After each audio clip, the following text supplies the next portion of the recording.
안녕하세요. 오늘도 찾아주셔서 감사합니다. 오늘은 경기도 용인에 거주 중인 주숙란 할머니가 보내주신 사연입니다. 무슨 일이 있었는지 제보된 사연 바로 읽어드리겠습니다. 안녕하세요. 자식 농사를 잘 지어서 인생이 바뀐 60대 여성입니다. 이렇게 말하면 제가 효심 깊은 자식을 둔 복 많은 사람처럼 들리겠죠? 하지만 그건 겉모습일 뿐 실상은 그 반대였습니다. 저는 자식 문제로 속이 문드러질 정도로 마음고생을 깊이 했던 사람입니다.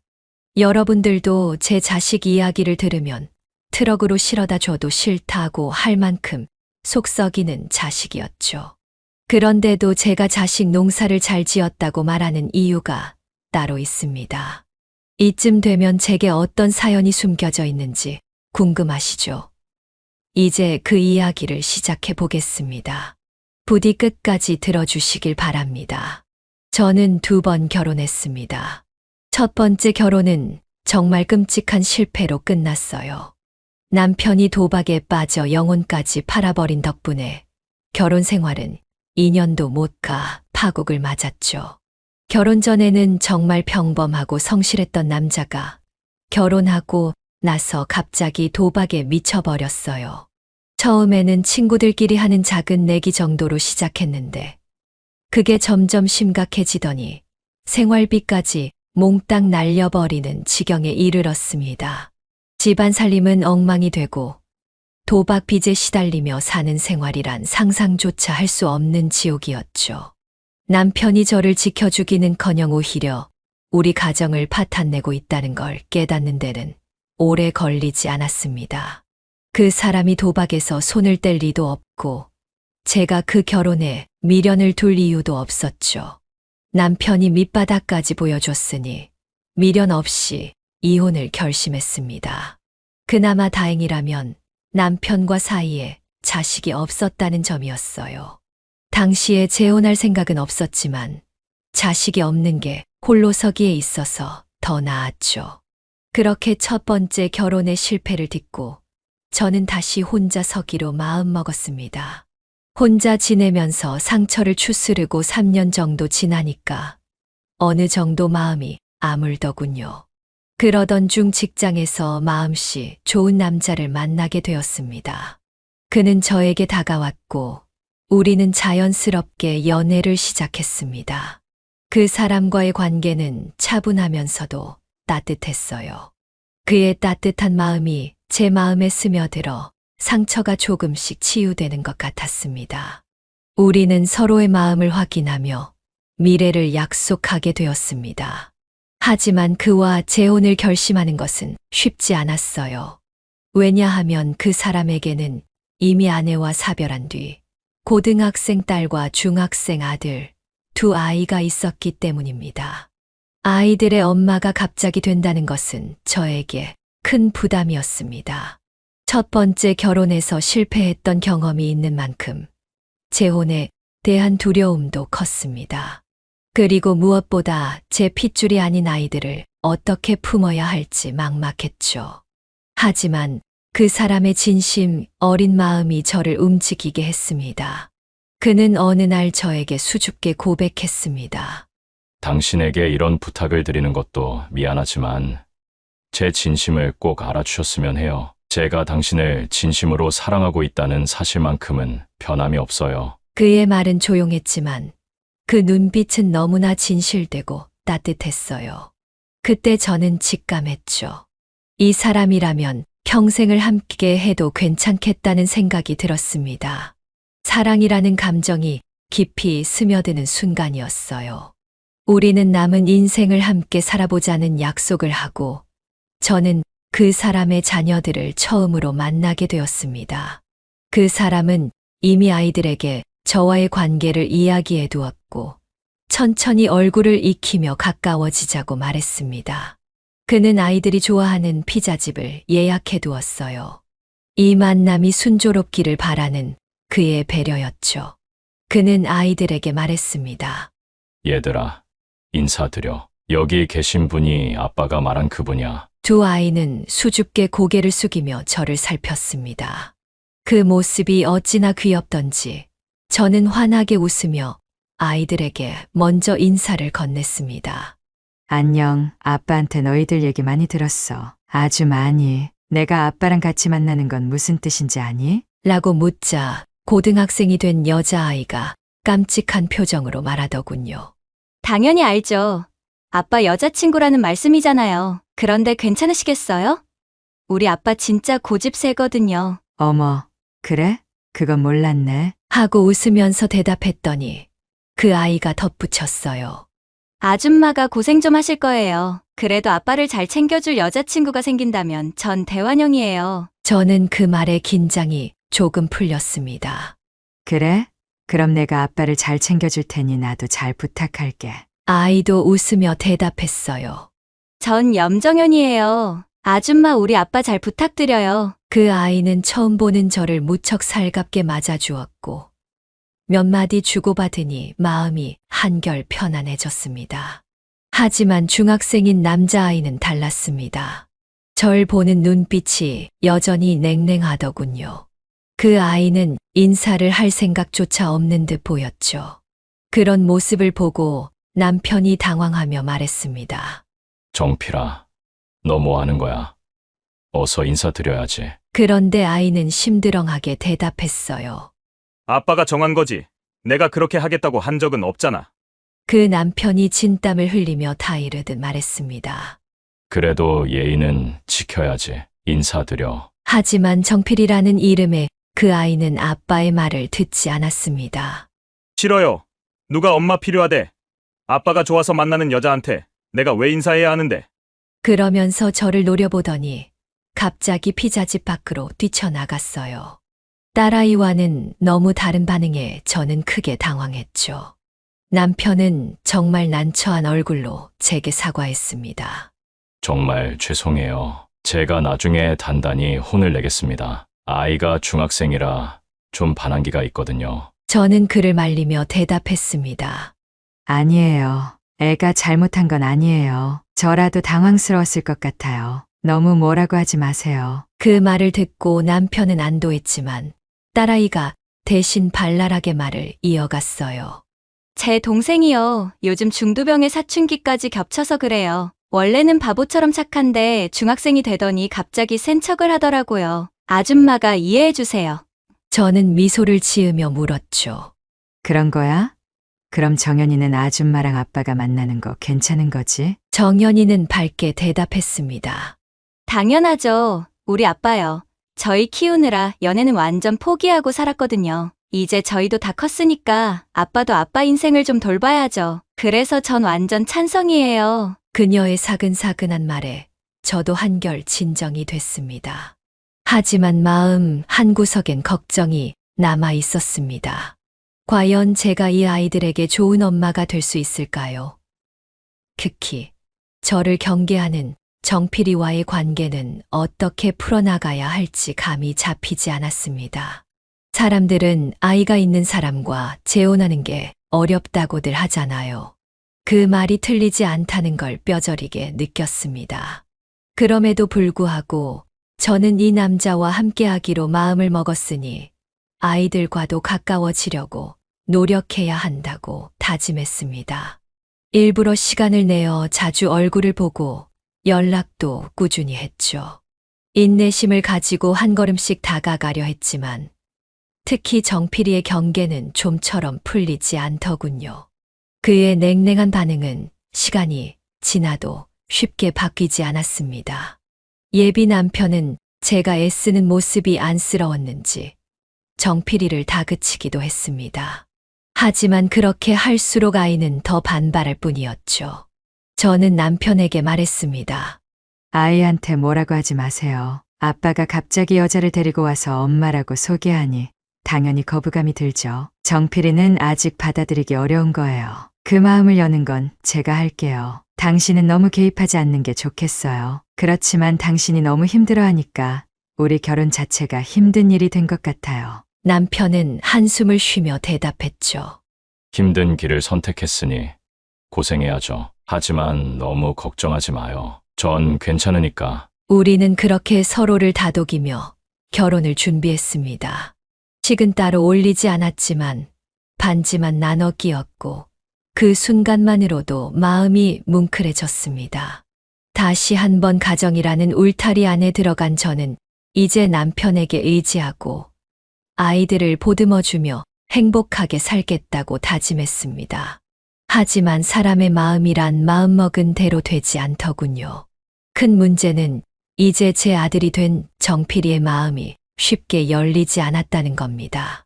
한창 방황할 시기인 것도 문제였고, 무엇보다 정필이 마음속에는 돌아가신 친엄마의 자리가 굳건히 자리하고 있다는 게 큰 걸림돌이었죠. 정필이의 친엄마는 그가 아주 어릴 때 돌아가셨다고 들었습니다. 정필에게는 엄마의 얼굴이나 사랑이 기억나지 않을 텐데도 그는 유독 저를 받아들이지 않았습니다. 그럼에도 저는 시간이 지나면 나아질 거라고 믿었어요. 배에 아파 낳은 자식은 아니지만 진심을 다하면 언젠가 정필이도 마음을 열 것이라고 생각했죠. 하지만 그 과정은 쉽지 않았습니다. 어느 날 정필이가 교복을 찢었다는 소식을 듣고 저는 걱정스러운 마음에 물어봤습니다. 정필아, 교복 바꿔야 한다고 하지 않았니? 오늘 학교 끝나고 같이 교복 맞추러 갈까? 정필이는 단호하게 대답했습니다. 제가 혼자 갔다 올게요. 그냥 돈으로 주세요. 당황한 마음을 애써 감추며 지갑에서 돈을 꺼내 건네주었더니 정필이는 눈길 한 번 주지 않고 매몰차게 돈만 받아 들고 갔습니다. 그 모습을 보고 큰딸이 동생에게 한마디 했습니다. 야, 염정필, 고맙다는 소리도 못 배웠냐? 네가 찢은 교복을 새로 맞춰주셨으면 감사합니다 정도는 해야 하는 거 아니야? 정필이는 차갑게 대꾸했어요. 그런 건 부모면 당연히 하는 거야. 부모가 자식한테 교복도 안 맞춰주냐? 넌 이럴 때만 부모라고 하냐? 너 아줌마한테 한 번이라도 엄마라고 불러본 적 있어? 편리하네. 지 필요할 때만 부모라고 하니까. 정필이도 지지 않고 말했어요. 누나가 뭘 안다고 떠들고 나한테 짓거리는 거야? 그렇게 두 아이는 서로에게 소리를 지르며 싸우기 시작했습니다. 결국 남편이 나서서 두 아이를 윽박질러 싸움을 겨우 끝냈죠. 그런 모습을 보면서 저는 괜스레 미안한 마음이 들었습니다. 왜인지 모르게 내가 나서서 싸움만 키운 것 같은 기분이 들었죠. 마치 밥상머리에 앉아 숟가락을 들지도 놓지도 못하는 그런 답답한 마음이었습니다. 처음에는 그런 생각이 자주 들었어요.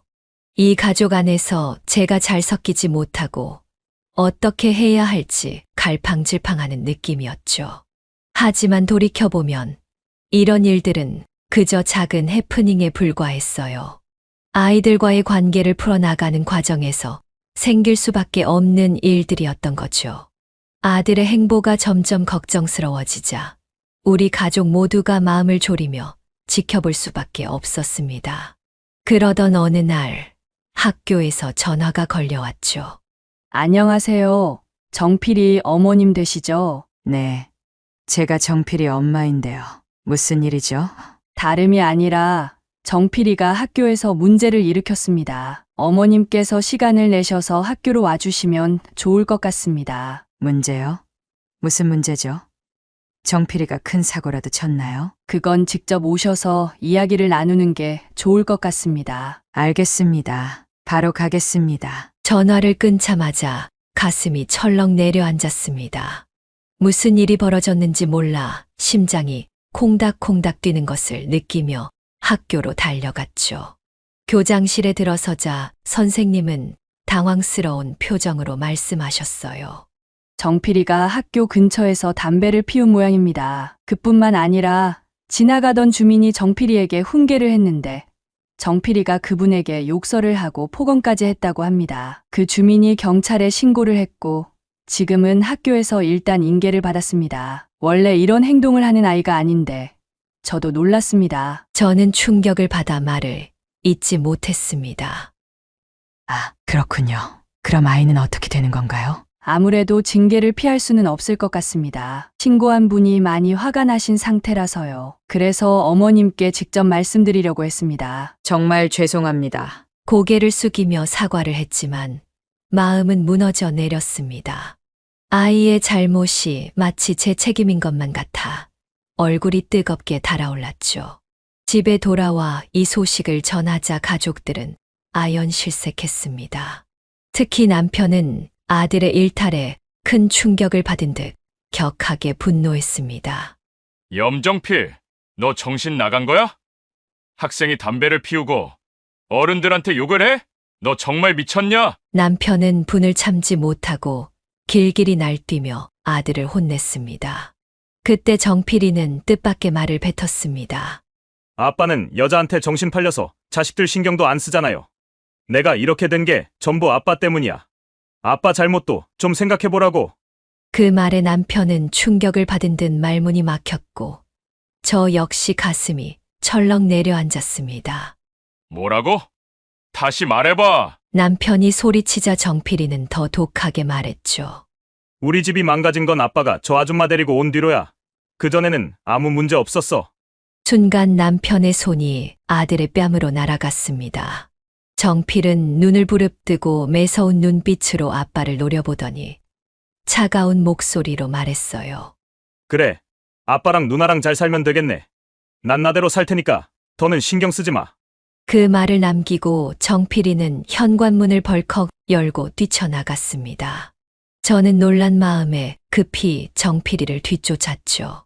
정필아, 잠깐만 기다려봐. 아줌마가 할 말이 있어. 정필이는 분을 참지 못하고 눈물을 글썽이며 어깨를 들썩거렸습니다. 뭐요? 내가 없으면 아빠랑 아주 편하게 살 수 있을 텐데 왜 나를 뒤쫓아와요? 정필아, 그렇다고 이렇게 나가버리면 어떡해. 잠깐 얘기 좀 하자. 정필이는 눈물을 꾹 참으려는 듯 고개를 돌렸지만 그의 떨리는 어깨가 그 마음을 말해주고 있었습니다. 저는 아이가 조금이라도 진정할 수 있도록 차분하게 달래기 시작했습니다. 정필아, 네가 나를 싫어하는 건 나도 알고 있어. 하지만 나도 너희에게 잘해주려고 노력하고 있어. 정필이, 정연이 너희를 진심으로 내 자식처럼 여기고 정말 좋은 엄마가 되려고 최선을 다하고 있단다. 그러니까 조금만 나를 이해해 줄 수 없겠니? 정필이는 여전히 눈물을 글썽이며 분노 섞인 목소리로 대답했어요. 하지만 아줌마는 진짜 엄마가 아니잖아요. 엄마 자리를 빼앗고 아빠까지 빼앗으려고 온 거잖아요. 그런데 내가 어떻게 아줌마를 받아들일 수 있겠냐고요? 저는 마음 깊은 곳에서부터 진심을 담아 말했습니다. 정필아, 난 네 자리를 빼앗으려 온 게 아니야. 오히려 채워주려고 왔단다. 아빠에게 좋은 아내가 되기 위해서, 그리고 너희에게 좋은 엄마가 되기 위해 온 거야. 네가 화가 나고 불안해하는 마음, 나도 충분히 이해해. 하지만 나에게도 기회를 좀 줄 수 없을까? 얘가 너희에게 진심이라는 걸 보여줄 기회 말이야. 내 말이 거짓이 아니라는 걸 네가 직접 확인할 수 있게. 나를 조금만 지켜봐 주면 안 될까? 제 진심 어린 말이 정필이에게 조금은 닿았던 것 같았습니다. 거칠었던 숨소리가 차츰 가라앉았고 눈물로 범벅이 된 얼굴이 조금씩 진정되더군요. 결국 정필이는 제 말에 마음을 조금 열었는지 집으로 돌아가기로 했습니다. 남편은 정필이를 보자마자 화를 참지 못하고 다시 크게 혼내려 했지만 저는 남편을 설득해 아이를 혼자 두기로 했어요. 지금은 정필이에게 스스로 진정할 시간을 주고 자신의 행동을 돌아볼 기회를 주는 것이 필요하다고 생각했기 때문이죠. 그날 사건은 그렇게 일단락되었지만 한 번 뒤틀린 정필이의 마음을 바로잡는 일은 그리 쉽게 풀리지 않았습니다. 그 후로도 정필이는 크고 작은 문제들을 계속 일으켰고 그의 질풍노도의 시기는 정말 강렬하게 이어졌습니다. 정필이가 사고를 칠 때마다 가족들 모두가 속이 타들어갔지만 특히 저는 더 힘들었어요. 내심 이 아이가 나를 진심으로 받아들여야 비로소 내가 이 가족의 진짜 일원이 될 수 있겠구나라는 생각이 들기도 했습니다. 사실 저는 아들이 공부를 잘하길 바라는 마음조차 이미 포기한 상태였습니다. 몇 번의 징계와 수없이 걸려온 학교 전화 끝에 겨우 중학교를 졸업시킬 수 있었죠. 하지만 고등학교에 진학한 이후에도 정필이는 사고를 멈추지 않았습니다. 그런 정필이가 친 사고들을 뒤에서 수습하느라 세월이 어떻게 흘러가는지도 모를 정도였어요. 남편과 딸은 제게 정필이를 너무 신경 쓰지 말고 그냥 내버려둬. 자꾸 쫓아다닐수록 더 반항할 뿐이야. 라고 충고했지만 저는 그 말을 따를 수 없었습니다. 마음을 닫은 아이가 얼마나 외롭고 힘들지 생각만 해도 도저히 외면할 수 없었거든요. 하지만 정작 마음을 주지 않는 아이의 뒤를 쫓아다니는 일이 얼마나 고되고 쓸쓸한 것인지는 미처 몰랐습니다. 경제적으로도 부담이 컸지만 무엇보다도 제 마음을 힘들게 했던 건 아이의 냉랭한 말과 행동이었습니다. 정필이가 가시돋친 한마디를 내뱉을 때마다 제 마음은 하루 종일 무겁고 우울해졌어요. 제가 정성껏 차린 밥을 반도 먹지 않고 나가버릴 때면 저는 혼자 주방에 앉아 눈물을 훔치며 설거지를 했습니다. 그래도 시간이 지나면 정필이가 내 진심을 알아줄 거라는 희망을 놓지 않았어요. 몇 번이고 학교를 그만두려는 아이를 달래고 설득해서 간신히 고등학교를 졸업하게 할 수 있었습니다. 졸업 후에는 또다시 새로운 걱정이 시작됐어요. 정필이가 앞으로 어떤 길을 걸어야 할지 막막했거든요. 남편은 아들에게 공부에는 관심이 없으니 기술을 배우는 게 어떻겠냐. 고 제안했지만 그조차도 쉽지 않았습니다. 저는 그저 정필이가 자기만의 길을 찾아가기를 간절히 바랐습니다. 정필이가 갑자기 우리에게 뜻밖의 말을 꺼냈어요. 저 군대 가기로 했어요. 그러니까 신경 쓰지 마세요. 뭐, 군대? 이제 막 고등학교 졸업했는데 벌써 군대를 간다고? 제가 깜짝 놀라서 묻자 정필이는 아주 무심하게 대답했죠. 네, 지원 신청했더니 바로 됐어요. 어차피 가야 할 군대니까 미리 다녀오면 좋잖아요. 기술을 배우든 장사를 하든 제대하고 나서 생각해 볼 거예요. 그러니까 그렇게 알고 계세요. 아들이 이렇게 무뚝뚝하게 군대를 가겠다고 말하는데 마음 한편이 서운해지더군요. 정필이가 단 한 번도 절 엄마라고 생각해 본 적 없겠지만 저에게는 그게 아니었거든요. 정이 쌓이지 않았을지 몰라도 미운 정이라도 있는 아들이라서 그 힘든 군대에 보내야 한다는 생각에 마음이 착잡해졌어요. 물론 정필이의 고집을 꺾을 수 없다는 건 온 가족이 알고 있었기에 그의 결정을 존중할 수밖에 없었습니다. 남편은 군대에 가면 정신 차리고 돌아오겠지라며 오히려 잘 됐다고 했지만 부모 마음이라는 게 그렇게 간단한 문제가 아니잖아요. 군대 생활이란 육체적으로나 정신적으로 큰 인내심을 요구하는 일인데 아들이 그걸 잘 버텨낼 수 있을지 정말 염려스러웠습니다. 시간이 흘러 드디어 아들의 입대 날이 다가왔어요. 정필이는 배웅도 극구 거절하며 혼자 갈게요. 그냥 홀가분하게 다녀오고 싶어요. 라고 말했죠. 그 말을 듣고 저는 아들의 손을 덥석 잡고 말했어요. 정필아, 군대 생활이 너무 힘들면 꼭 집에 연락해야 해. 그리고 기억해. 네 뒤에는 언제나 가족들이 있다는 거 절대 잊지 말고. 알았지? 정필이는 귀찮다는 듯이 한숨을 쉬며 대꾸했죠. 궁상맞게 왜 이래요? 내가 뭐 엄살이나 부릴 사람이에요. 그냥 굵고 짧게 다녀올 테니까 걱정 마세요. 그러더니 제 손을 뿌리치고 휘적휘적 집을 나섰어요.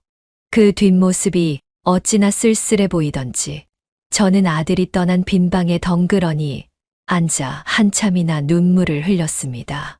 아들이 군대에 가 있는 동안 그 허전함은 점점 더 커져만 갔어요.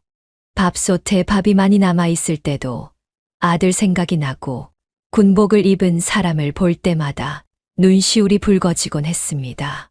밥은 잘 먹고 있을까? 혹시 다치진 않았을까? 가끔 내 생각은 하려나? 이런 걱정들이 끊이지 않았어요. 그제야 깨달았죠. 아들 군대 보낸 부모의 마음이 이렇게 철저히 애타는 거구나 하고요. 하지만 야속하게도 아들은 군대에 간 이후 연락 한 번 하지 않았습니다. 누나에게만 가끔 잘 지낸다는 간단한 전화를 했다고 하더군요. 섭섭한 마음이 커졌지만 그저 별일 없이 잘 있다는 소식만으로도 한편으론 안심이 됐습니다. 큰딸이 말했죠. 엄마, 너무 서운해하지 마세요. 조금 있으면 정필이 휴가 나온대요. 그때 얼굴 보면 되잖아요. 그래? 언제 휴가 나온대? 우리 정필이 좋아하는 거 잔뜩 해놔야겠구나. 아들의 휴가 소식이 그렇게 반가울 수 없었어요. 저는 아들 휴가를 맞이할 생각으로 정말 정신이 없었습니다.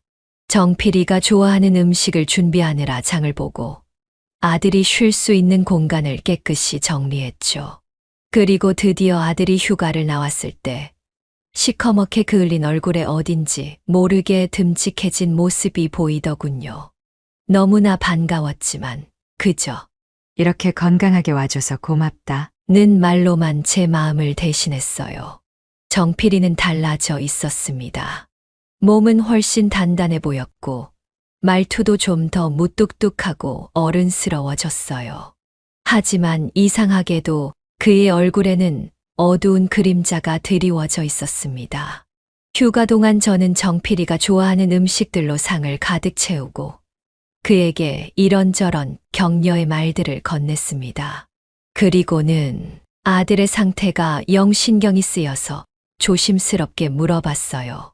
정필아, 군 생활은 정말 괜찮은 거야? 누가 괴롭히거나 힘든 일은 없어? 그러자 정필이는 무표정한 얼굴로 대답했죠. 아줌마가 뭘 해줄 수 있는데요?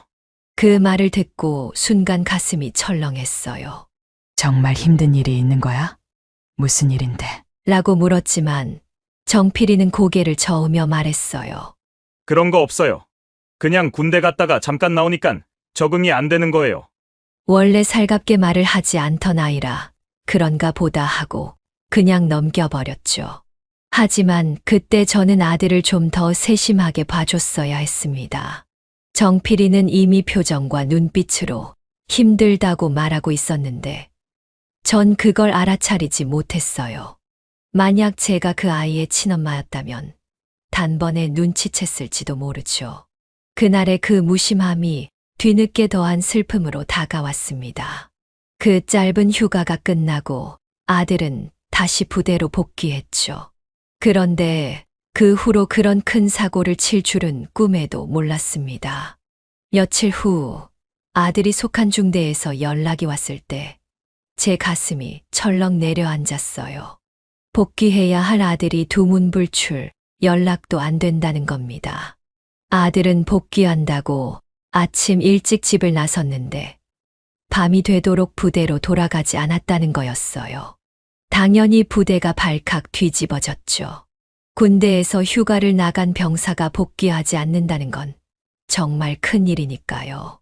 저는 중대장님께 간곡히 부탁했습니다. 중대장님, 우리 정필이 조금만 더 기다려주세요. 분명히 뭔가 사정이 있을 겁니다. 군 생활도 잘하고 있고 복귀한다고 일찍 집을 나섰다니까요. 하지만 중대장님은 차분히 대답했어요. 어머님 마음은 충분히 이해합니다. 하지만 저희도 규정이 있어서 더 이상 기다릴 수가 없습니다. 상부에 보고가 들어가면 염정필 일병은 무거운 처벌을 피할 수 없을 겁니다. 그 말을 듣는 순간 하늘이 무너지는 것만 같았습니다. 아들이 왜 부대로 복귀하지 않았는지 도무지 이해할 수가 없었어요. 이 소식을 알게 된 남편은 긴 한숨을 내쉬며 말했죠. 이 녀석이 군대에서도 이렇게 속을 썩이네. 휴가 미복귀라니. 당장 호적에서 파버려야겠어. 저는 남편의 말에 깜짝 놀라서 말했죠.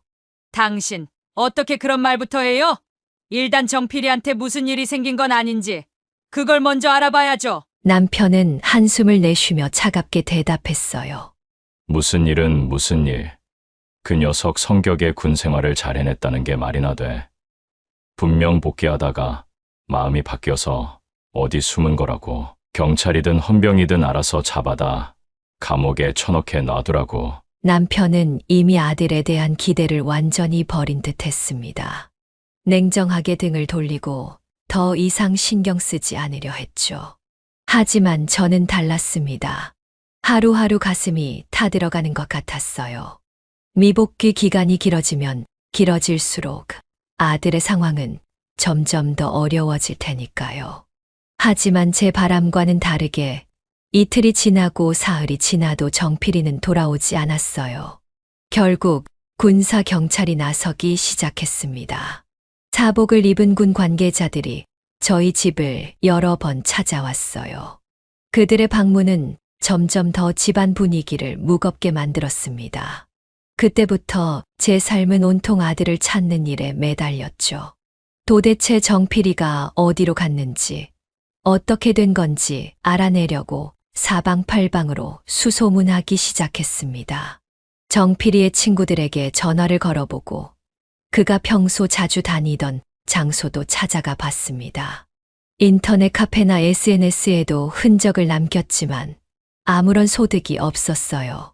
집안은 점점 더 무거운 침묵에 휩싸여 갔습니다.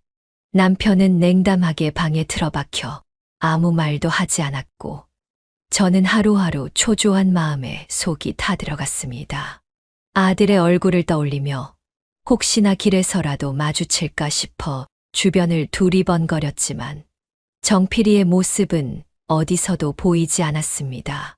아들의 행방을 찾기 위해 저는 중고등학교 동창들을 만나 물어보기도 했습니다. 작은 단서라도 나오길 바라는 마음으로 여기저기 수소문했지만 어디로 갔는지 아는 사람이 아무도 없었어요. 아들이 갈 만한 곳은 다 뒤져봤다고 생각합니다. 노숙자 쉼터도 찾아가고 비좁은 모텔과 여관들도 모두 뒤져봤죠. 아들의 핸드폰은 꺼져 있었지만 전화와 문자를 수없이 남겼습니다. 제발 아들에게 아무 일이 없기를 간절히 기도하면서요. 그러던 어느 날, 한 달쯤 지난 후였을 겁니다. 모르는 번호로 전화가 걸려왔어요. 그 순간 저는 본능적으로 그 전화가 아들의 전화라는 걸 직감했습니다. 왜 그런 예감이 들었는지 잘 설명할 수는 없지만 틀림없이 정필이일 거라고 확신했어요. 전화를 받자마자 다급하게 외쳤습니다. 정필아, 정필이 맞지? 대체 어디야? 무슨 일이 있었던 거야? 잠시 침묵이 흘렀고 곧 아들의 목소리가 들렸습니다. 마치 가래가 끓는 듯한 목소리로 그는 한마디를 내뱉었어요. 아줌마, 꼭 갚을 테니까 저 돈 좀 붙여주세요. 순간 멍해졌지만 침착하게 대답했죠. 돈? 그래. 알았어. 돈 줄 테니까 일단 어디 있는지 말해봐. 내가 직접 가지고 갈게. 하지만 아들은 단호하게 말했어요. 그런 거 묻지 말고 그냥 돈만 붙여주세요. 아니야. 내가 직접 줄게. 너 바로 추적당할 거 몰라? 지금 경찰들이 널 잡으려고 혈안이 돼 있어. 내가 아무한테도 말 안 할 테니까 어디 있는지 말해줘. 한동안 침묵하던 아들이 결국 자신이 있는 곳을 털어놓았습니다. 포항이라고 했어요. 그 먼 곳까지 왜 내려간 건지 의문이 들었지만 그때는 무조건 아들을 만나야겠다는 생각뿐이었습니다. 저는 서둘러 포항행 버스를 타고 아들이 있는 곳으로 향했습니다. 포항에서 만난 아들의 모습은 말이 아니었어요. 어디서 주워 입었는지 거지 같은 옷을 걸치고 있었고 제대로 먹지 못했는지 광대뼈는 툭 튀어나와 있었습니다. 그 모습을 본 순간 저는 더 이상 참지 못하고 아들을 끌어안고 엉엉 울고 말았죠.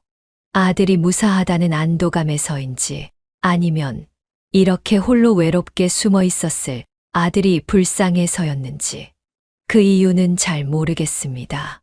일단 아들에게 돈을 주는 대신 원양어선을 타고 도망치겠다는 그의 생각을 설득해야만 했습니다. 이대로 아들의 인생이 나락으로 떨어지는 걸 두고 볼 수는 없었으니까요. 정필아, 제발 아줌마 말 좀 들어. 배를 타고 도망친다고 해도 경찰은 금방 널 찾아낼 거야. 도망친다고 일이 해결되지 않아. 제발 자수하고 벌을 받고 나오는 게 맞아. 하지만 아들은 분노에 차서 소리쳤어요. 잔소리 하려고 여기까지 온 거예요. 그냥 돈만 주고 가세요. 내 인생 내가 알아서 할 테니까 제발 내 인생에서 꺼지라고요. 목에 핏대를 세우며 소리 지르는 아들의 모습을 보니 너무나 화가 났습니다. 더 이상 참을 수 없었던 저는 어금니를 꽉 깨물고 아들의 뺨을 후려치고 말았어요. 고개가 돌아간 아들은 믿을 수 없다는 표정으로 절 바라봤습니다. 그래, 내가 네 인생에서 빠져줄 테니까 제발 네 인생 망가뜨리지 말라고. 자수해. 자수하고 벌 받고 당당히 나와. 그럼 다시는 네 일에 상관하지 않을게. 알았어? 제가 강하게 나오니까 아들도 당황한 듯 보였어요. 하지만 저는 이번만큼은 정말로 결단을 내렸고 죽을 각오로 아들을 데리고 가려 했습니다.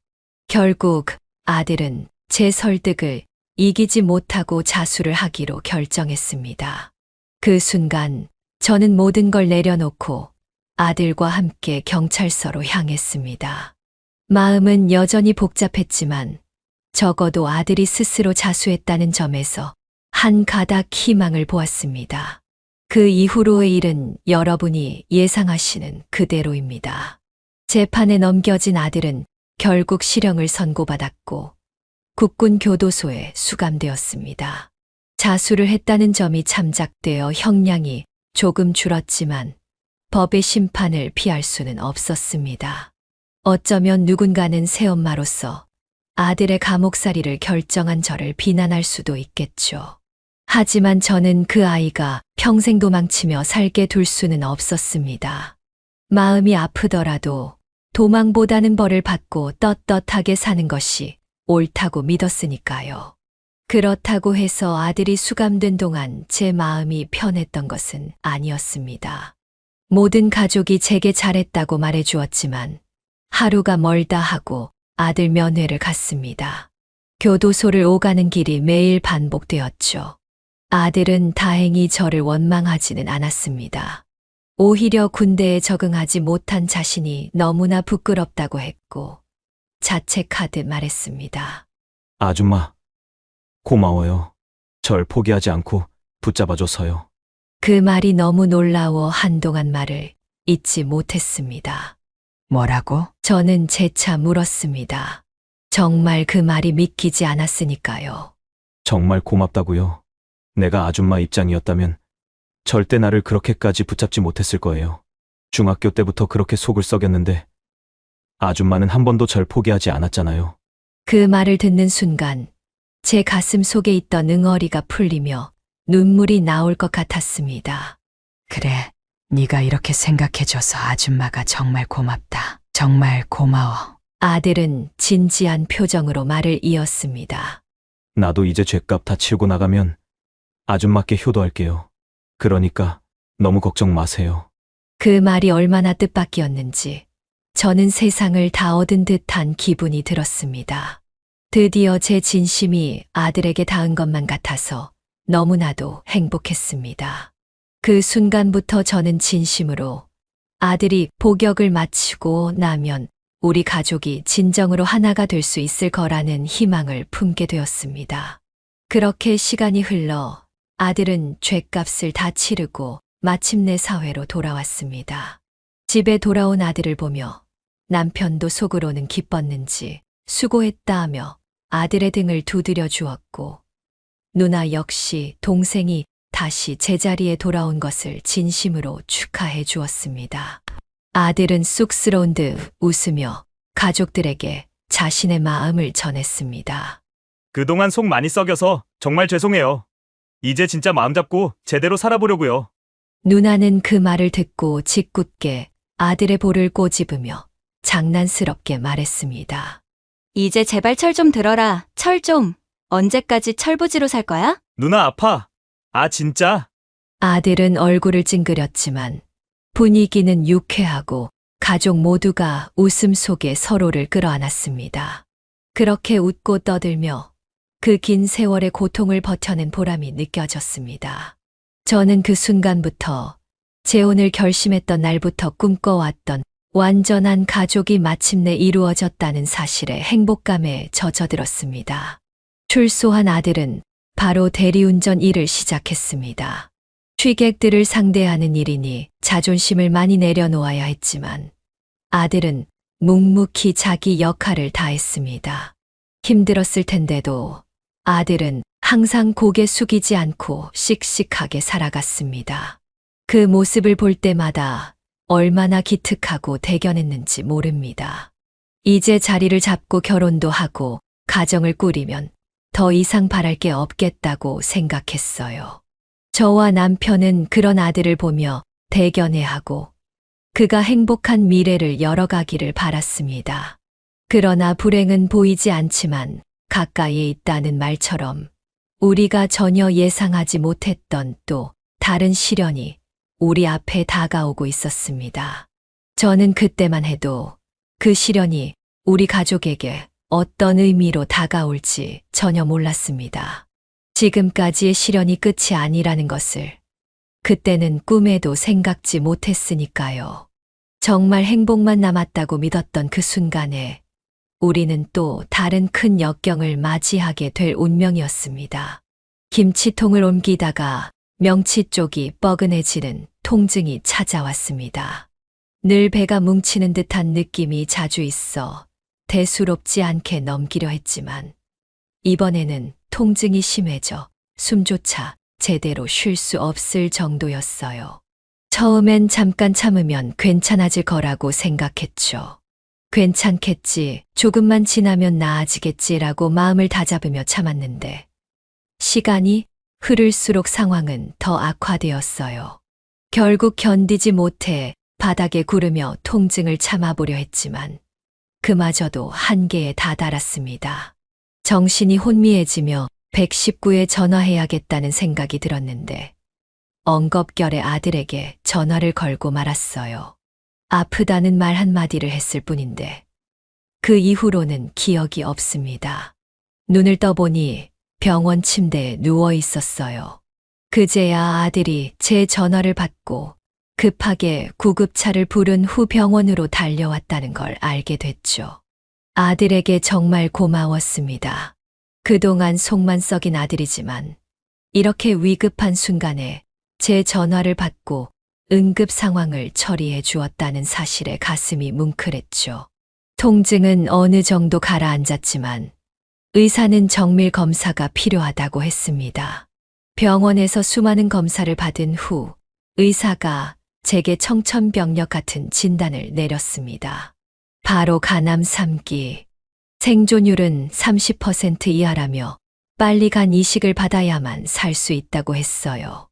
암이 이미 많이 진행된 상태였고 간 이식이 아니면 살 가망이 없다는 말에 하늘이 무너지는 기분이 들었어요. 병실에 혼자 앉아 머릿속이 하얘졌습니다. 이제 막 아들과의 관계도 회복하고 가족들과 함께 평범하고 행복한 일상을 꿈꿨는데 하늘은 그런 저를 비웃기라도 하듯 무자비한 병마를 던져주더군요. 하지만 그때 남편이 제 손을 꼭 잡고 위로해 주었어요. 여보, 너무 걱정하지 마. 이식만 받으면 살 수 있대잖아. 내가 간을 떼어줄 테니까 걱정하지 마. 남편의 말에 잠시나마 마음이 놓였어요. 그래, 우리가 얼마나 힘겹게 여기까지 왔는데 이까짓 병마 따위에 굴복할 순 없지.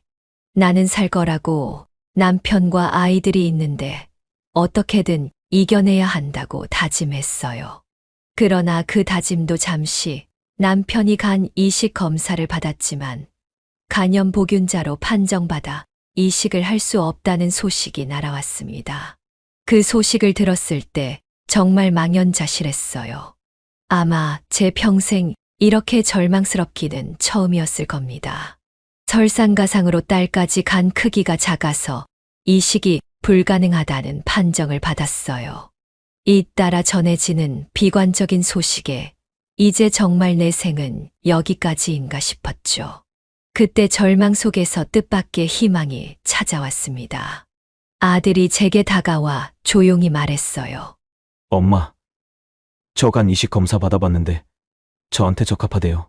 그래서 엄마한테 간을 드리려고요. 걱정하지 마세요. 믿을 수 없는 말이었어요. 아들이 나를 엄마라고 불렀던 건 태어나 처음이었거든요.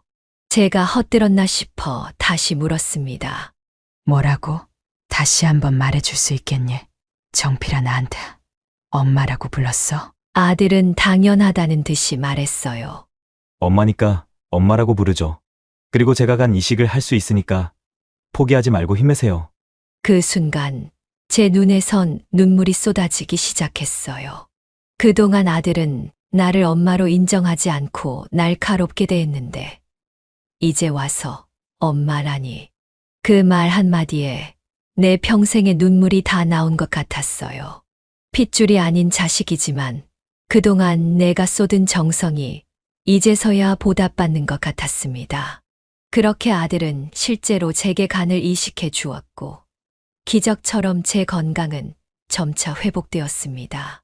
수술 후 회복이 순조롭게 진행되면서 나는 결국 완치 판정을 받았어요.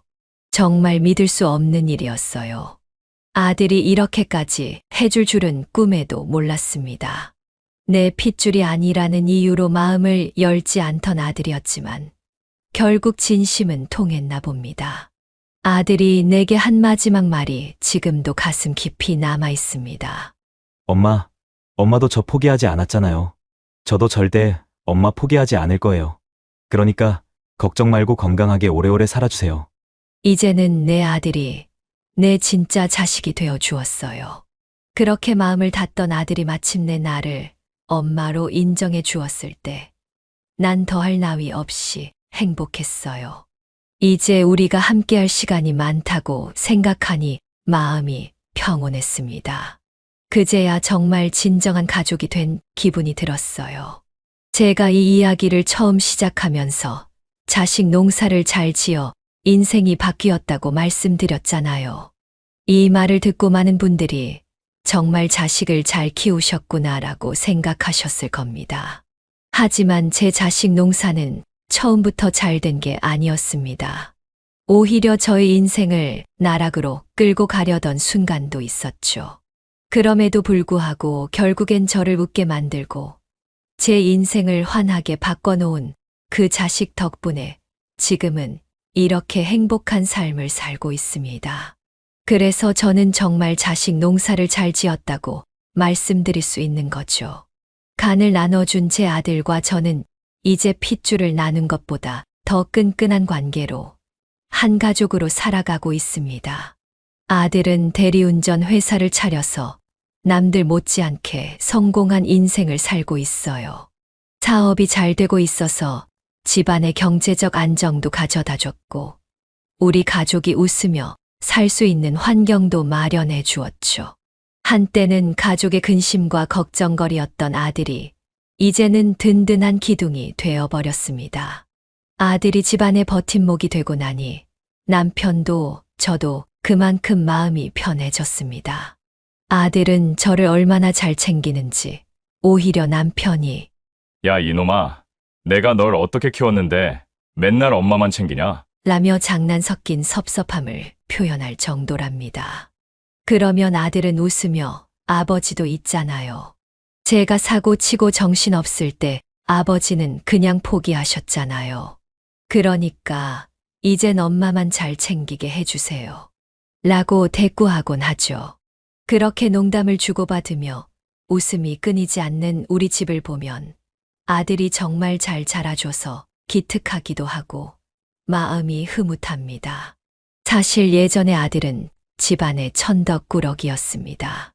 남편은 아들 때문에 머리가 하얗게 새고 저는 늘 아들의 일탈에 마음이 상했죠.